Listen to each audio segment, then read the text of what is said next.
Not that one.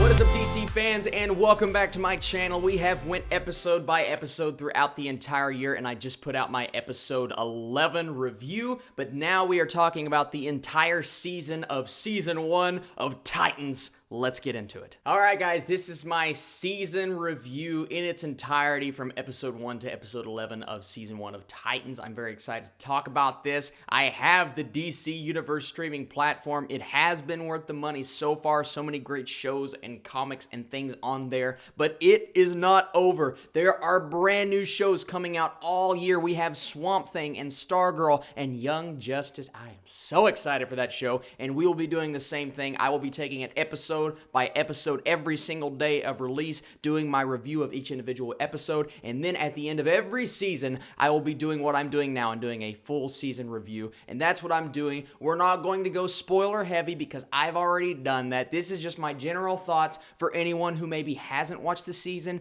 my encouragement to you on why you should, and then at the end of the video, I'm going to give you guys my score. Alright, so Titans Season 1. This season has been very interesting to me because there were three things that I wanted this thing to do that it actually ended up doing. One, I wanted it to set the tone in the first few episodes. Set the tone up. What is this show going to be like? Is it going to be very different from the animated series? Is it going to be very different from the comics? How is this feel going to affect us? Number two, Is this two? Two, I wanted it to give us interesting characters, interesting iterations in things that we loved about all of the iterations of Titans that we have seen before. I wanted to really like Starfire. I wanted to like Garfield and Robin and Raven. And where's Cyborg? I don't know where he is. He'll come later. We'll worry about him when he gets here. But I wanted to really enjoy the characters. And then three, I wanted the show to significantly get better, because with a show like this on a brand new platform, this is the show that will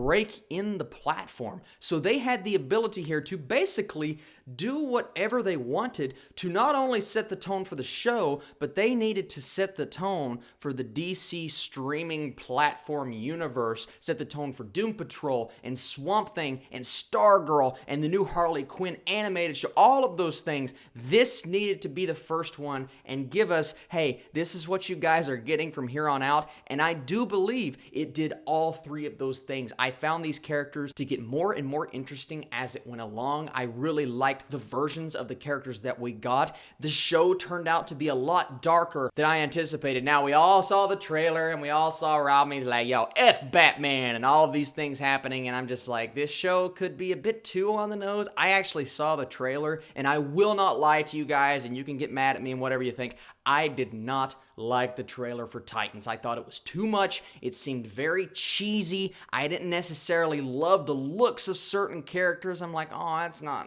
comic accurate. Until I saw Robin's suit, then I'm like, that's comic accurate. That's a good example of how I should not have set this standard in my head and wanted the trailer to live up to it. I needed to take a breath. I need to look back at myself right now. Austin, just chill out, because once you see the first few episodes and once you get kind of addicted to this storyline, you will start to thoroughly enjoy how they do this show. And when the show came along, it was completely different than what the trailer sold us. The trailer sold us this thing that was trying its best to be dark, but it came off as cheesy and really lame action and all of this stuff. Well, if we're talking about the action of this entire season was some of the best action I've seen in any superhero show. It was so good. I love seeing Robin in action. I love seeing Starfire's powers. Even though she didn't really use them that much throughout the entire season, I liked seeing how they looked. Beast Boy CGI is something that I still think they need to work on, and he's still learning how to use his powers, because as we've seen so far, he's only turned into, I'm not going to spoil it because I said this was non-spoilers, he's only turned into we'll say a few different kinds of animals for anybody who hasn't watched the show. And then Raven, I really liked what they did with Raven. They have fleshed her out really well so far. She has kind of been centric to the entire season. She's been centric to the episodes, and I love where they are going with her story, and I really liked how this season ended off. The season finale, and you guys can go back and watch my video, it's very different than what we expected. But what we expected, especially from that trailer, I'm like, oh, this is what they're doing with it. They're not doing what I anticipated, and that's exactly what they did. And the cliffhanger for both episodes 10 and 11, they are both there, and we have to wait so long. But the fact that I'm sitting here anticipating season 2, the fact that I'm sitting here loving these characters and wanting more of this series, that's the best possible thing that DC could have done. And sure, some of it's cheesy. The dialogue may not be the best in certain episodes, but they have given us a very comic book accurate season with characters that are ripped, whether it's the look of Robin or the look of Hawk and Dove, or even the character interactions and how they talk to each other, and this universe that clearly establishes, okay, Batman exists. They mention Superman, they mention Wonder Woman, they mention all of these people. No, we don't ever get to see them except for the shoulder of Batman. We never got to see his face. Hashtag turn around Bruce Wayne. But in this weird way, it almost felt as if it was Young Justice come to life, a darker version of what Young Justice gives us in the animated version. It's something that's like ripping these storylines out of the comic books. We got a Hawk and Dove episode, we got the Doom Patrol episode setting up for Doom Patrol in the future, and I'll hit on the future stuff here in just a little bit, but Titans did a really good job of keeping the storyline in focus, keeping it centric on kind of Raven and Robin. I wanted Starfire to be more fleshed out, I wanted Beast Boy to be more fleshed out. We still haven't really gotten the time with them. Hopefully season 2. Listen, we have all of the time in the world with these characters. It's already been renewed for season 2. There are things coming in the future, so we can kind of hold out. It's not a standalone movie where if it doesn't do these things and we don't get them and then we don't get a sequel, then that's something I can judge kind of harshly on. I'm like, all right, you didn't do that. That's a knock against you. That's a strike. You can't do that with a show like this because there is more coming in the future. Maybe they focused on certain things because they needed to focus on them in season 1, and maybe they are saving these things for season 2 because they have something planned. I feel like this is a very well thought out show. I feel like it's very fleshed out. Now, the season finale, like I said, it went in a very different direction, but it feels to me, and this is a major positive, it feels to me they knew exactly what they were doing with the finale in the first episode of the season. This thing felt like it had this through line, this story, and they weren't just popping out episode after episode. We're on episode 2. What are we going to do in episode 5? We're on episode 5. What are we going to do in episode 8? No, it felt like they knew what they were doing in episode 11 at the beginning of episode 1, and that is always a good thing. Sure, some of it was a bit slow, and there were times when there was just a bit too much cheesiness in there, and I was like, can we just retract from that? But then you get this darkness, you get these intense action scenes, you get the dialogue that is really, it's human, and it's not that, oh, F Batman. The F Batman thing,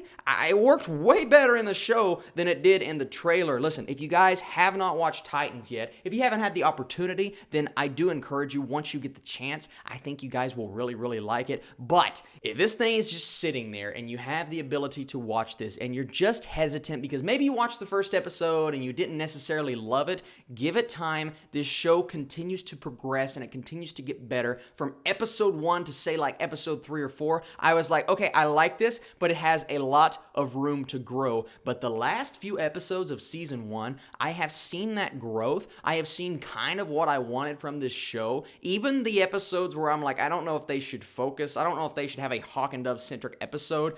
I liked what they did with fleshing out their characters because I think down the line, they are going to play a major role because we saw, I believe at the end of episode 9, without spoiling Hawk and Dove and the other Robin, they are all going to play a role in season 2, and I will love seeing these characters back. And then I said I would get to it. They are setting up for these other shows. We got a Doom Patrol episode. We got some things that maybe hinted at different style of shows. I love what they did with the setup of these other characters, and then later on, like way down the road, I'm talking maybe at the end of 2019, we may see some team-ups with some teams, and at that point, we will have the full-on Titans. They said they're bringing in Cyborg. There are so many things that as DC fans, we are just going to salivate over when we start seeing the promo material and the trailers, and they have just really delivered a show for fans of DC, for fans of these characters. It's a very different Teen Titans if you were a fan of the animated show, like I was. I grew up with that show, if you will, but I really thoroughly enjoyed Titans. I cannot wait for another season. There is a lot of room to grow. There are a lot of things it can improve on. It's not a perfect season by any means, but we didn't need a perfect season. We just needed to establish these characters and get hooked. And at this point, I can't wait for a season 2, guys. Be sure to give this thing a thumbs up, and I will keep going with Young Justice and Swamp Thing and Stargirl, but right now we have to give this thing a score, and I'm going to give Titans Season 1 a score that is so much higher than I thought it was going to be when I first saw this trailer, and that is a 78%. A really good show, a show that has a lot of room for improvement, but one that has me hooked. I'm ready to see what they do next. I liked the season finale. Hey guys, quick announcement. I am doing a YouTube collaboration with anyone who wants to be a part of it. All you guys have to do is download the Stardust app or get on Twitter, record a video of yourself saying what your favorite Christmas movie is and why, and be sure to tag me in that post or video. I will try my best to get to absolutely everyone, and that video will be releasing on Christmas Day. I am so excited to collab with you guys. Now back to the video. And I really enjoy these characters. This next week will be crazy. I'm doing my top 10 best and worst movies of 2018, my most anticipated for 2019. Let me know in the comments if you guys have an idea for me. You guys are the absolute best. Thank you so much for watching, and I'll catch you later.